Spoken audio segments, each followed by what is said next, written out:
Ẹ kú dédé àsìkò gbogbo tí ẹ ti ń gbọ́ mi lé lóko tàbí lẹ́yìn odi, ẹ jẹ́ kí a gbàdúrà. Ọlọ́run bàbá olùfẹ́ wa, olùpamọ́ wa, Ọlọ́run tó fún wa ní ìṣẹ́gun nílé lóko ní gbogbo ọ̀nà. Ògo ni fún orúkọ yín fún oore ọ̀fẹ́ ńláńlá láti tún rí ọjọ́ ìṣẹ́gun mìíràn nínú oṣù kejì. Ògo yẹyìn, èyí yẹyìn, ọpẹ́ yẹyìn Ọlọ́run olùṣẹ́gun fún wa. Ọ̀rọ̀ tí a gbéyẹ̀wò lẹ́ni kó ṣe ayé ọkàn àti ara wa ní rere, kó má ṣe lòdì sí wa ní ọjọ́ ìdájọ́ o. Tó ti a gbàdúrà lórúkọ Jésù Kristi Olúwa wa. Àmín àmín orúkọ Jésù.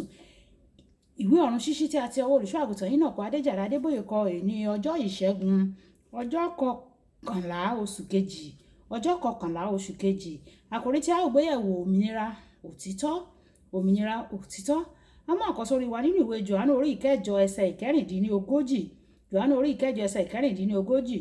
Nítorí náà bí ọmọ bá sọ yín di òmìnira, ẹ̀yin yóò di òmìnira ní tòótọ́.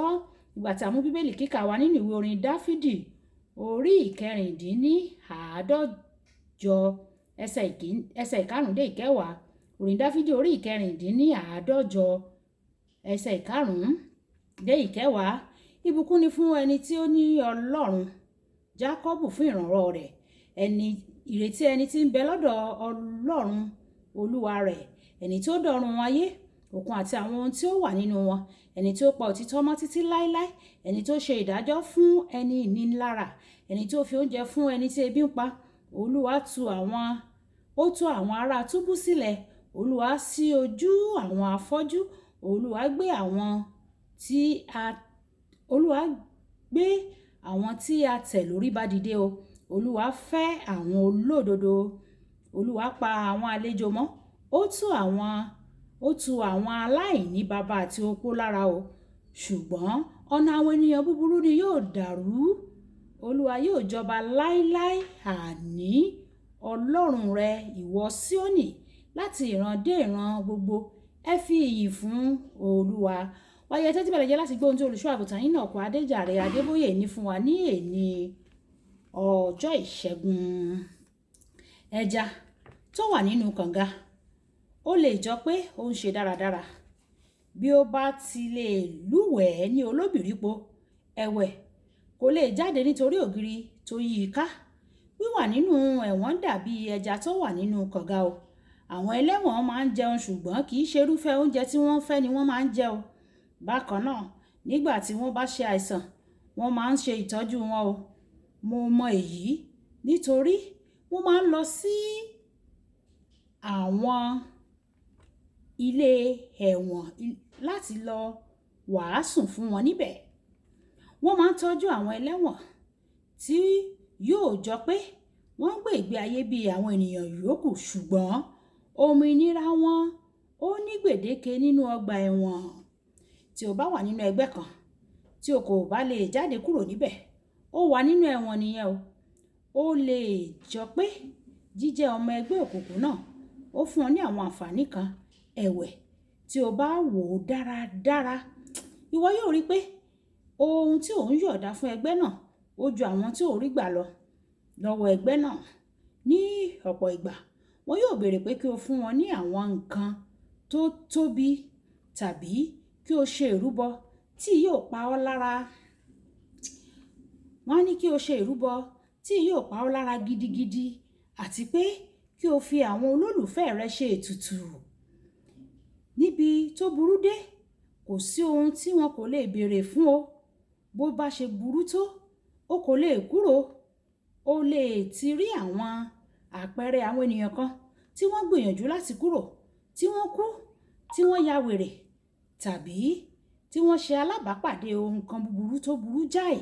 Ní ọ̀pọ̀ ìgbà, àwọn ẹgbẹ́ wọn máa ń bẹ àwọn ọmọ ẹgbẹ́ wọn máa ń dì wọ́n mú ṣinṣin tí wọ́n á sì máa lépa àwọn tí ó bá kúrò kíkankíkan. Ìdí nìyí tí o fi nílò alábòójútó ní ẹgbẹ́ rẹ. Olùfẹ́, ọ̀nà kan ṣoṣo láti jáde kúrò nínú ẹ̀wọ̀n ni ìgbà tí ẹni tó bá lágbára jù wọ́n lọ bá gbà ọ́ sílẹ̀. Tí o bá wà nínú ìdè nípa ti ẹ̀mí, o nílò Jésù Kristi láti yọ ọ́ jáde. Gẹ́gẹ́ bẹ́ẹ̀ ni àwọn ọmọ Ísírẹ́lì ṣe. Bẹ́ẹ̀ ni wọ́n ṣe nílò ọwọ́ agbára Ọlọ́run láti yọ wọ́n jáde kúrò ní Íjíbítì. Ìwọ náà nílò láti ké pe Ọlọ́run yìí láti yọ ìwọ náà jáde pẹ̀lú. Olùfẹ́, tí o bá ti ń jinlẹ̀ nínú èyíkéyìí ẹgbẹ́ búburú, Ọlọ́run lè gbà ọ́ nígbà tí o bá ké pè é, tí o sì ronúpìwàdà ní tòótọ́. Ìwé orin Dáfídì orí 119 ẹsẹ̀ 11.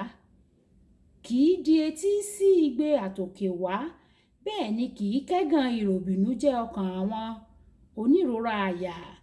Ìwé orin Dáfídì orí 51 ẹsẹ̀ 17. Ó fẹ́ gbà ọ́ nísinsìnyí kí o lè gbádùn òmìnira tòótọ́ tó máa ń wá pẹ̀lú jíjẹ́ akópa nínú ìjọba rẹ̀. Ìrònúpìwàdà tòótọ́ túmọ̀ sí kíkọ ohun gbogbo tí o ti gbà lọ́wọ́ àwọn ẹgbẹ́ náà sílẹ̀ o, kí o sì kọ ohun gbogbo tí o ti ṣe pẹ̀lú wọn pàápàá. O kò lè di ìró èṣù mú o, kí o wá fẹ́ gba òmìnira lọ́wọ́ Ọlọ́run kí a má rí i. Kókó ọ̀rọ̀: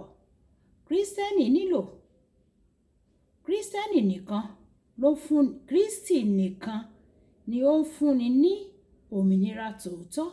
Kírísítì nìkan ni ó ń fúnni ní òmìnira tòótọ́. Ẹ jẹ́ á sọ pé bàbá mi, Olúwa, gbogbo ibi tí mo ti nílò òmìnira, Olúwa yọ̀ǹda rẹ̀ fún mi.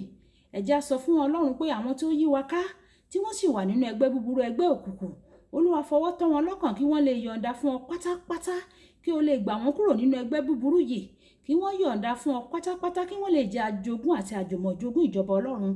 Olúwa yóò sì ṣe fún wa ní orúkọ Jésù. Olókùnkọ̀láyà kó ní orúkọ mi. Ẹ máa bá mi like, ẹ máa share, ẹ máa comment nípa ẹ̀, kí àwọn ènìyàn kí wọ́n lè jẹ àǹfààní ọ̀run ṣíṣí Yorùbá.